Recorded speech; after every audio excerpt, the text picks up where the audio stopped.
looking back at the 19 years that I've been alive, it's obvious to me that life is rough and things get thrown at us that we may not deserve or we may not understand. But in the end, it is so obvious to me that God has the power to turn anything for good.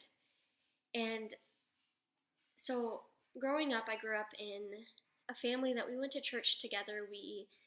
I attended Sunday school, and I had two older brothers and a younger sister, and we would always, every Sunday, I can so vividly remember going to church together as a family, and then on our way home, we'd always stop by the grocery store and we'd pick up fried chicken and we'd go home and eat it for lunch. And this was a season in my life when life was good and it felt normal, and I was young, but it felt like I can look back and I remember that this was healthy and this was a healthy family and everything was good. We were happy together. It was so obvious that my parents loved us and that they loved each other so much. And looking back, I miss these days, but I am thankful for what God has brought me through and for what He's done through me. It almost seemed like I blinked and everything changed. I was about 9 or 10 years old, and everything in our house started falling apart. My parents started fighting. I didn't understand what was going on. I didn't understand why they were fighting or what it was for. We began growing apart, and my dad began sleeping on the couch in the living room, and my parents didn't talk unless they were fighting, and there was so much heaviness and just sadness in our house all the time.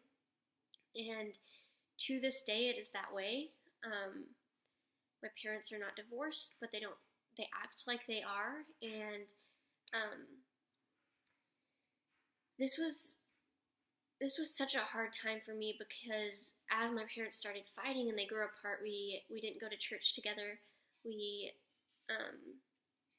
stopped doing family things. We stopped hanging out as a family. We stopped eating meals together. We stopped going places together. Family vacations weren't a thing anymore. And I think this was really hard on me because I was still so young, and my little sister, she was even younger.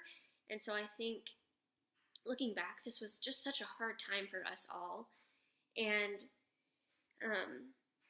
so as we weren't going to church together, I didn't have a way to get there.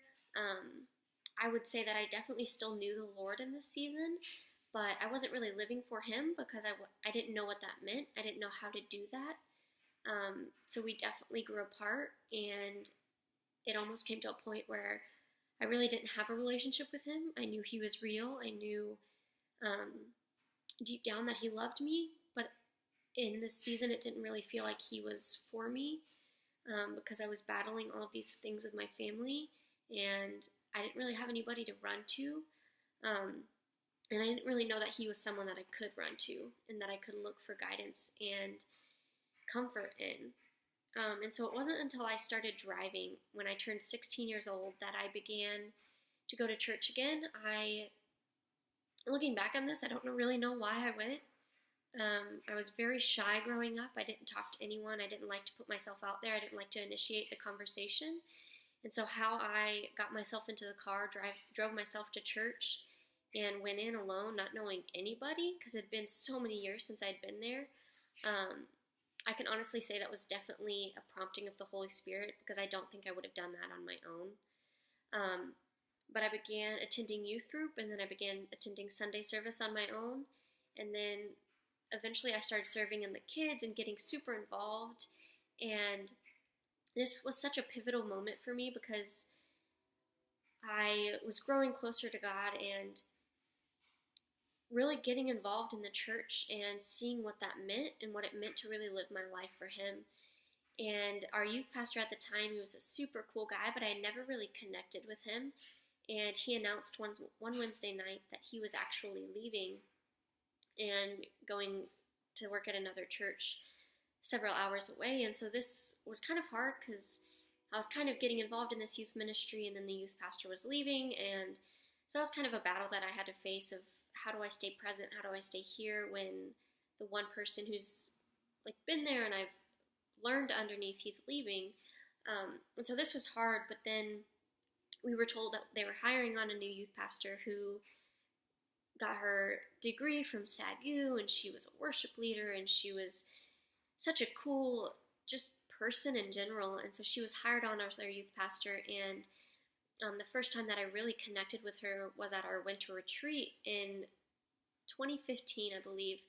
And we had just gone through one of our night services, and I just felt so heavy. I felt like there were so many burdens that I was carrying on my own with my family and with friend things, and just all of this stuff and weight that was put onto my shoulders.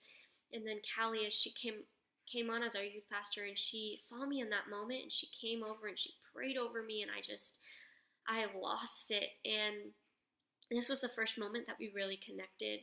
And ever since then, Callie has been someone who has encouraged me, and she has helped me grow in my relationship with Christ. And this night was actually when I rededicated myself to Him.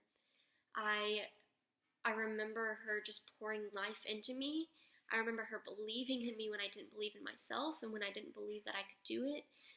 She poured into me, and she loved me, and she walked with me through the valleys, and she celebrated with me on the mountaintops. And I can honestly say that Callie has had one of the biggest impacts on my life and on my journey and in my story.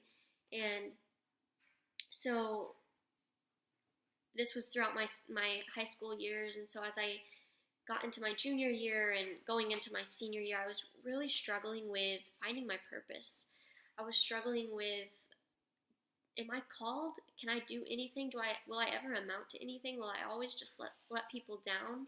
I have grown up as such a people pleaser, and so this was something that I really struggled with, of, can I do that without letting them down? What if I fail? What if I fail again? What if I get back up, but then I fail a third time? And this was something that I just really struggled with, and it brought me to a place of just really strong depression. I didn't feel like I could do it. I didn't feel like I could amount to anything.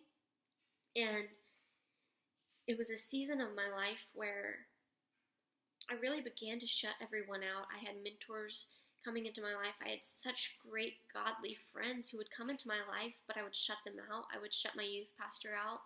I still went on Wednesday nights. I still served. I still volunteered.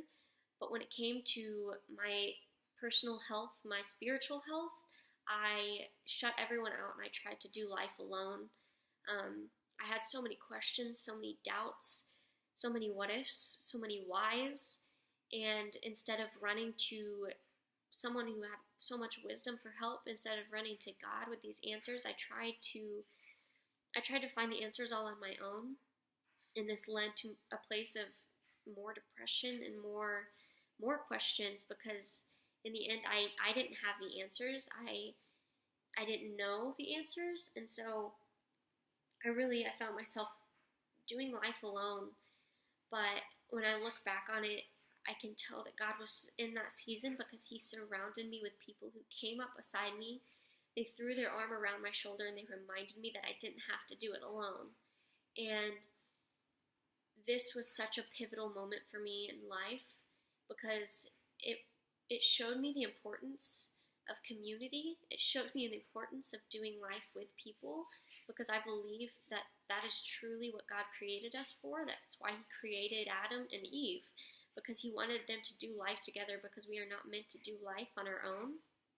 And so throughout my junior and senior year of high school, my relationship with God grew more than I could ever imagine. I became closer to Him than I ever thought possible. I feel like growing up, I always felt like God was some far-off creature, some far-off power king, and He didn't really want a true relationship with us. But throughout these 2 years in high school, it became so obvious to me how real He was, how He wanted nothing more than to walk alongside me, to do life with me, to love me, to lead me. And as my relationship with Him grew more, it empowered me, and it made me realize that God is going to equip me to do what He's called me to do, and it's not in my own power that I'll do anything that He's called me to do. I have to rely on Him, and I have to trust Him to give me those abilities and those qualities. And it made me really recognize what role God played in my life. It made me recognize that God is He's my father when my own earthly dad is nowhere to be found. He is my peace when all I can feel is anxiety and worry. God is my joy when the depression begins to creep in. He is my comforter and my protector. And when I recognized and when I realized these things, I grew in my own confidence and my own just ability to really lean into him and to press into who he was.